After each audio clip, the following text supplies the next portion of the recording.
دماغ سے گندے خیالات نکالنے کا عمل۔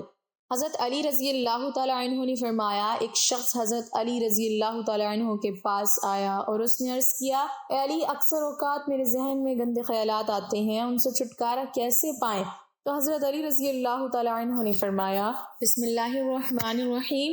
واضح رہے کہ انسان کو وسوسے اور خیالات آنا ایک غیر اختیاری فعل ہے۔ اسی لیے حدیث شریف میں آیا ہے کہ نبی کریم صلی اللہ علیہ وسلم نے فرمایا، میری امت کے لوگوں کے سینوں میں جو وسوسے آتے ہیں، اللہ تبارک و تعالیٰ ان سے درگزر فرماتے ہیں جب تک کوئی شخص اس پر عمل یا اس کے بارے میں گفتگو نہ کرے۔ لہٰذا صورت مسئولہ میں سائل کو چاہیے کہ وہ وسوسوں کی طرف دھیان ہی نہ دے اور نہ ہی اس کو بار بار خیال کر کے لانے کی کوشش کرے اور نہ ہی ہٹانے کی کوشش کرے، بلکہ اس کی طرف التفات نہ کرے، توجہ نہ دے اور لوگوں کو بھی نہ بتائے اور نہ ہی پریشان ہو، بلکہ ذکر اللہ کا اہتمام کرے یا اپنے آپ کو فوراً کسی کام میں مشغول کر لے۔ آمنت باللہ ورسولہ لا حول ولا قوة الا باللہ، اور استغفار کے پڑھنے کا اہتمام کرے۔ حضرت ابو ہریرہ رضی اللہ تعالیٰ عنہ سے روایت ہے کہ رسول اللہ صلی اللہ علیہ وسلم نے فرمایا، بدگمانی سے بچو کیونکہ یہ سب سے زیادہ جھوٹی بات ہے۔ اللہ رب العزت نے سورۃ البقرہ میں فرمایا، جو لوگ آسمانوں اور زمین میں ہے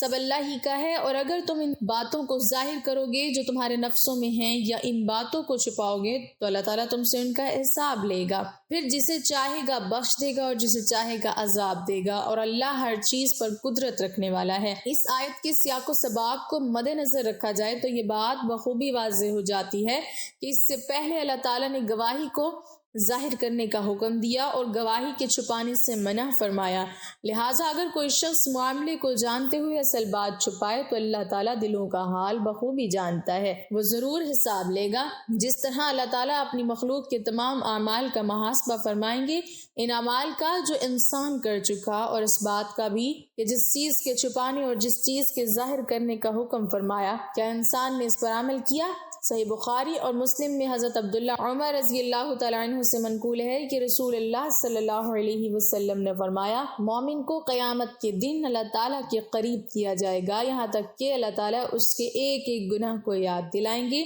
اور سوال کریں گے کہ تو جانتا ہے کہ تو نے یہ گناہ کیا تھا؟ مومن بندہ اقرار کرے گا، حق تعالیٰ فرمائیں گے کہ میں نے دنیا میں بھی تیری پردہ پوشی کی اور تیرا گناہ لوگوں میں ظاہر نہیں ہونے دیا، آج میں اسے معاف کرتا ہوں اور نیکیوں کا اعمال نامہ اسے دے دیا جائے گا۔ ایک حدیث میں ہے کہ قیامت کے دن اللہ تعالیٰ فرمائے گا کہ یہ وہ دن ہے جس میں پوشیدہ چیزوں کا جائزہ لیا جائے گا اور دلوں کے پوشیدہ راز کھولے جائیں گے، اور اعمال لکھنے والے فرشتوں نے تو صرف تمہارے وہ اعمال لکھے ہیں جو ظاہر تھے، اور میں ان چیزوں کو بھی جانتا ہوں جن کے بارے میں فرشتے بھی نہیں جانتے، اور نہ انہوں نے وہ چیزیں تمہارے نام اعمال میں لکھی ہیں، میں وہ سب بتاتا ہوں اور اب ان کا حساب لوں گا۔ جب سورہ بقرہ کی یہ آیت نازل ہوئی تو صحابہ اکرام رضی اللہ عنہم کو بڑا فکر ہوا کہ دل میں پتہ نہیں کیا کیا خیالات آتے ہیں، اگر ان کا حساب ہونے لگا تو پھر نجات کیسے ہوگی؟ صحابہ اکرام رضی اللہ عنہم نے اس بارے میں رسول اللہ صلی اللہ علیہ وسلم سے دریافت کیا۔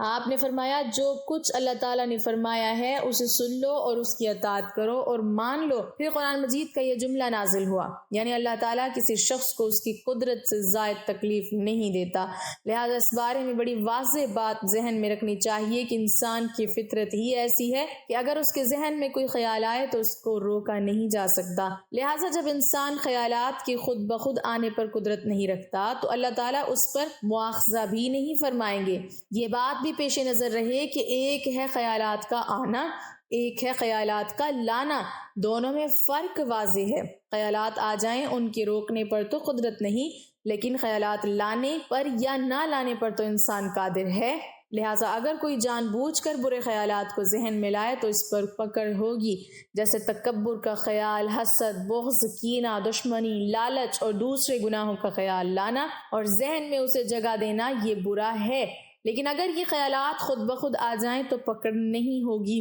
اس لیے کہ ارشاد نبوی صلی اللہ علیہ وسلم ہے، فرمایا کہ اللہ تعالیٰ نے میری امت کے دلوں میں آنے والے خیالات کو معاف کر دیا ہے جب تک کہ ان خیالات کو زبان سے نہ کہا اور نہ ان پر عمل کیا۔ برے خیالات انسان کے ذہن میں جب آئیں تو ان کا علاج بہت آسان ہے، ماہرین نفسیات کی تحقیق کے مطابق ایک صحت مند انسان کے ذہن میں ایک وقت میں ایک طرح کا خیال رہ سکتا ہے، لہٰذا جب بھی کوئی برا خیال ذہن میں آئے تو اپنے ذہن کو کسی اچھے کام اور اچھے خیال کی طرف مائل کر دیا جائے۔ جب اچھا خیال ذہن میں آئے گا تو برا خیال خود بخود نکل جائے گا۔ لیکن معاشرے کے بعض انسان وہ بھی ہیں جن کا ذہن ہر وقت برے خیالات اور گناہوں بھرے وسوسوں سے بھرا رہتا ہے۔ اس کی ایک بڑی وجہ ہے اور وہ یہ کہ انسان کا ذہن ایک کیسٹ کی طرح ہے۔ انسان جو کچھ کانوں سے سنتا ہے وہ آوازیں ذہن میں ریکارڈ ہو جاتی ہیں، اور جو کچھ آنکھوں سے دیکھتا ہے وہ تصویر بھی ذہن میں محفوظ ہو جاتی ہے۔ اب اگر انسان کیسٹ میں گناہوں بھری آوازیں محفوظ کرتا رہے اور ممنوعہ مناظر کو ذہن میں نقش کرتا چلا جائے، اور جب ذہن میں وہ کیسٹ چلے تو اب یہ انسان پریشان ہو کر چاہتا ہے کہ اس میں سے نیک باتیں سنائی دیں اور اچھے مناظر دکھائی دیں، تو یہ ناممکن ہے، خلاف فطرت ہے۔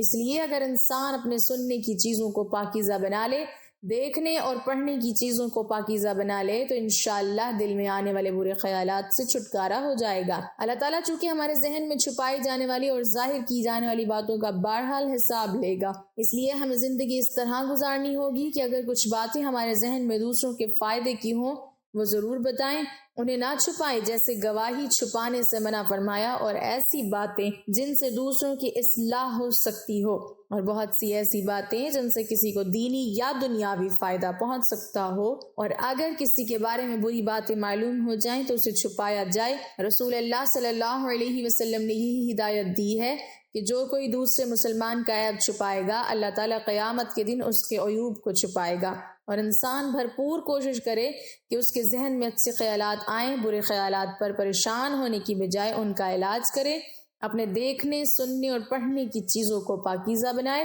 اس لیے کہ اللہ رب العزت دل میں چھپے اور ظاہر کی جانے والی چیزوں کا حساب لے گا۔ اس بات کا پختہ یقین رکھنے والا شخص یقیناً دنیا و آخرت میں کامیاب انسان شمار ہوگا، اور معاشرے میں ایک تندرست ذہن رکھنے والا انسان شمار ہوگا۔ حضرت علی رضی اللہ تعالی عنہ کے پاس ایک شخص آیا اور اس نے برے خیالات اور وسوسوں کی شکایت کی، تو اس کو آپ رضی اللہ تعالی عنہ نے یہ نصیحت فرمائی کہ حرام مال اور حرام کاموں سے اجتناب کرو، اور جب بھی کھانے کے لیے بیٹھو تو لقمہ حلال پر یا غفورو یا اللہ یا رحمان پڑھ کر پھونک دو، اس عمل سے برے خیالات آنا رک جائیں گے۔ تو ناظرین، اگر آپ بھی ایسے خیالات اور وسوسوں سے پریشان ہیں اور ان سے نجات چاہتے ہیں تو اس عمل کو کریں۔ اللہ تعالی ہم سب کو ہدایت کے راستے پر چلائے اور ہمارا خاتمہ ایمان پر فرمائے، آمین۔ ناظرین، کمنٹ باکس میں اللہ تعالیٰ کے 99 ناموں میں سے ایک نام ضرور ٹائپ کریں۔